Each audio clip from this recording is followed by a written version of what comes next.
What you're about to hear is not just a story. It's a chilling reminder that even in the most ordinary moments, danger can find you.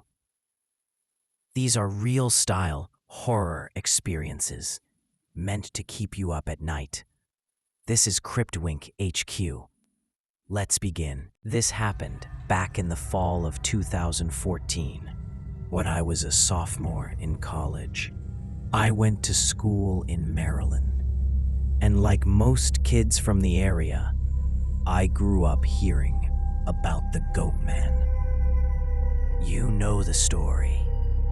Half man, half goat, wandering the woods with an axe, waiting for stupid kids to go poking around where they shouldn't. Some people said he came from a failed government experiment near Beltsville. Others said he was older than that, something born from the woods themselves. I never believed in it. Not until the night I watched my friend die. It was me, my roommate Travis, and two other friends from the dorm headed out near Fletchertown Road. That stretch of forest has always been tied to the Goatman legend. We weren't ghost hunters or anything like that. We were just bored college kids looking for a thrill. We had a couple flashlights, a six-pack, and way too much confidence. Man, imagine if we actually saw him, Travis joked, cracking open a beer. We'd probably be internet famous by morning, but deep down, I felt uneasy.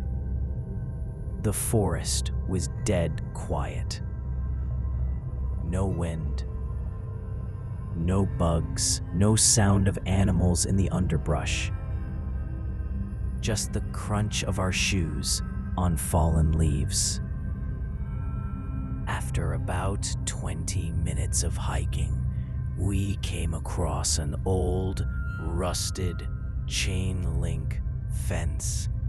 Behind it stood what looked like the remains of some kind of animal pen. The bars were bent outward, like something had forced its way through. Travis shined his flashlight on it and smirked. Goatman's house. We all laughed nervously, but then we heard a low, guttural bleating sound, like a goat, but not quite. Too deep, too broken. It echoed through the trees. We froze. Probably just some farmer's goat, one of my friends whispered. But I noticed something. The sound wasn't coming from one place. It shifted. One moment, it was ahead of us. The next, it was to our left. Then, behind, like something circling us. I wanted to leave, but Travis, being Travis, raised his beer like a toast and shouted into the dark, "Come on out, Goatman. We got a cold one waiting for ya." That's when everything went wrong. There was a sudden crack of branches breaking. Something heavy and fast. The beam of Travis's flashlight swung to the right, just in time for us to see it.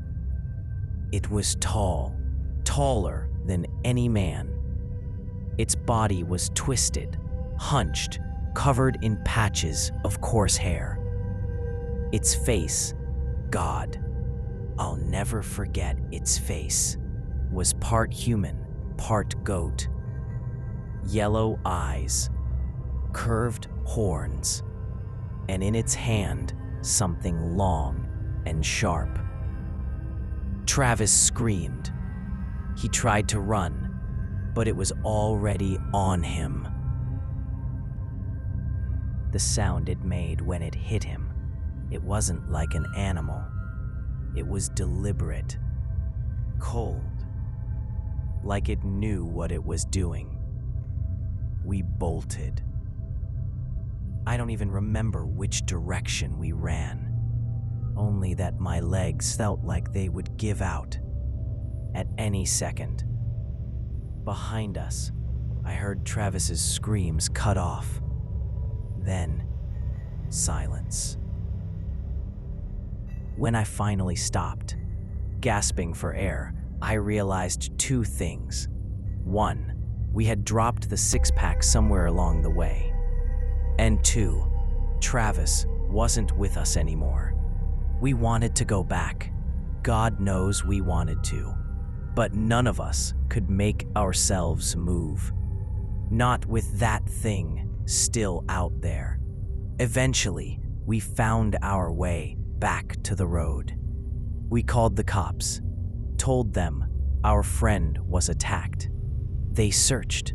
They found nothing. No blood. No body. No sign of struggle. Just empty woods. We all told the same story, but nobody believed us. They said Travis probably ran off, maybe hitchhiked, maybe got lost. His parents begged us to tell the truth. But the truth was worse than anything they could imagine. Because I know what I saw, and I know what I heard. That last sound, when the screams stopped, wasn't Travis. It was the Goatman. And in the silence that followed, there was something else. It felt like someone was watching us, not from the trees, not from the shadows, but closer, almost behind us, the silent watcher. And to this day, sometimes when I walk alone at night, I hear that same broken bleeding sound, faint, distant, but following me. I don't think the Goatman ever let me go. This was in the summer of 2019. I was 21 and home from college, crashing with my cousin in Prince George's County, Maryland. The Goatman stories had always been a local joke to us, something kids used to scare each other during sleepovers. But that summer, it didn't feel like a joke anymore. One night, me, my cousin Ryan, and his girlfriend decided to check out a trail near Lotsford Road. Supposedly, it was one of the places people had seen the Goatman. We figured we'd go, make a funny video, and post it online. The air that night was heavy, muggy, like the woods didn't want us there. Even the moonlight barely touched the trail. Ryan was recording on his phone, pretending to be a YouTuber. He kept narrating, making dumb jokes. His girlfriend stuck close to him. I was the only one who couldn't shake the feeling that something was wrong. At first, it was just small things. A rustle in the trees when the air was still. A shadow that didn't move quite right. Then we heard it. A bleat. Not loud, just enough to stop us in our tracks.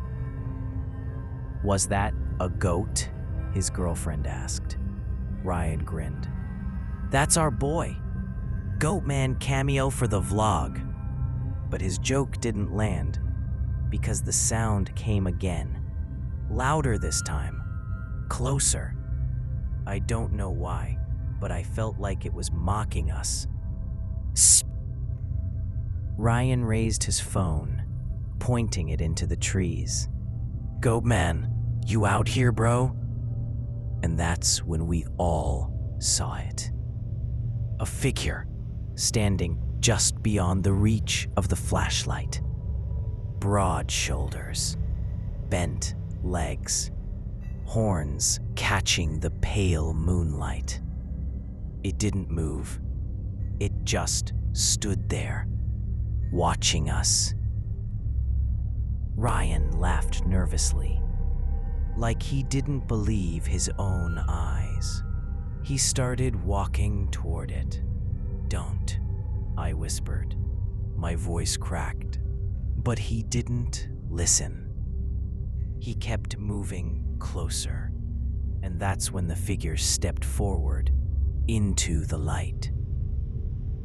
The figure stepped into the beam of Ryan's phone light. It wasn't a trick of the shadows anymore. The horns were real.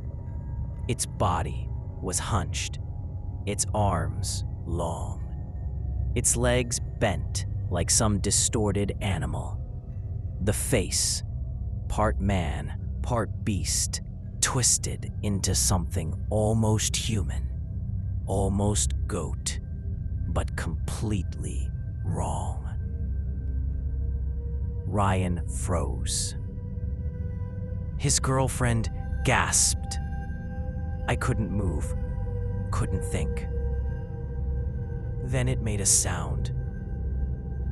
Not just a bleat this time. It was words, broken, mangled, almost human. "Leave." The voice scraped against my ears like rusted metal. Ryan laughed nervously, pointing his phone closer. "Okay, that's enough. Who's out there messing with us?" But the thing didn't answer. It just shifted. 1 second it was standing there. The next, it was gone. His girlfriend grabbed his arm. "Ryan, let's go." But Ryan wasn't listening. He was scanning the trees, murmuring to himself. Then the sound came again.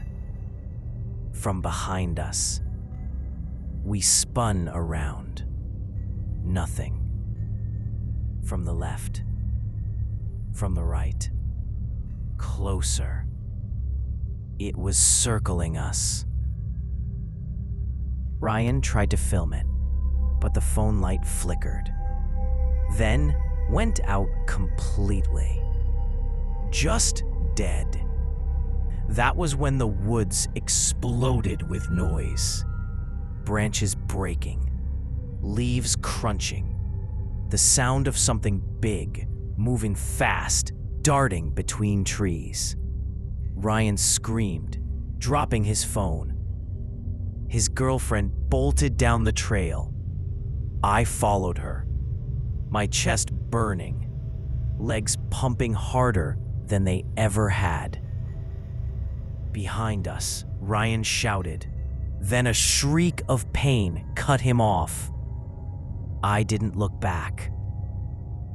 We ran until the trail spat us out into the road, gasping for breath. His girlfriend was crying, begging me to go back for him, but I couldn't. I couldn't force myself into those woods again. Minutes passed before we dared to stop. The silence that fell over the trees was crushing, like the woods themselves were holding their breath. That's when I heard it. Not from the trees, not from the shadows, from right behind us. Slow, deliberate breathing. We turned, expecting to see Ryan, but there was nothing, just the road.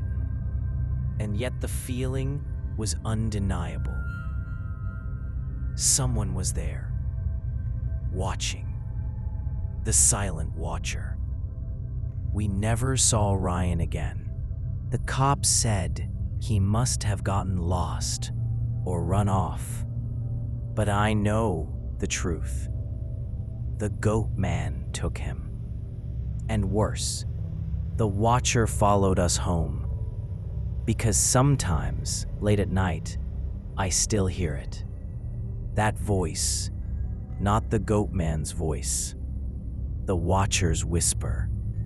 Leave. But where am I supposed to go? This one happened when I was a kid, back in 2006. My older brother, Tyler, was 17 at the time. I was only 12. We lived near Bowie, Maryland. Close enough to Governor Bridge Road to hear all the stories. That was Goatman territory. Parents used the legend to keep kids from wandering too far. But Tyler wasn't afraid of anything. One night, he snuck me out of the house, said he wanted to show me something. We biked down Governor Bridge Road, our flashlights ouncing against the dark. Tyler kept grinning, like he had some big plan. After about 15 minutes, he stopped, pointed to an old, abandoned house, half hidden in the woods. Windows smashed, roof sagging. They say he lives here, Tyler whispered. I laughed nervously, but he wasn't joking. He chained our bikes to a tree and pushed the door open. The hinges screamed. Inside, it smelled like rot. The floor creaked under our weight, and in the corner, something scratched. Probably a raccoon, Tyler said, but his voice cracked. Then we heard it. That sound. The bleat. Except this time, it wasn't just one. It was many. The sound came from the walls, from under the floor, from the ceiling above us. I screamed, begged Tyler to leave, but before we could run, something moved in the doorway. A shape filled the frame, horns scraping the top. It stepped forward. I'll never forget the smell, like wet fur and blood. Tyler pushed me behind him. Run. But my legs wouldn't move. The Goatman lunged. Tyler shoved me hard toward the broken window. I crashed through, landing in the dirt outside. My flashlight went flying. I scrambled to my feet, just in time to see Tyler pulled back into the darkness. The last thing I heard was his scream. Then, silence. By the time I ran for help, the house was empty. No sign of Tyler. The cops searched, but like always, they found nothing. My parents never forgave me. They thought I made it up, that Tyler ran away. But I know the truth, because some nights I still ride past that road, and every time I see it, a figure standing in the trees, watching me. Not the Goatman, something else, the silent watcher. And every time, it's closer than before. I think one day it's going to step out of the trees and finish what the Goatman started.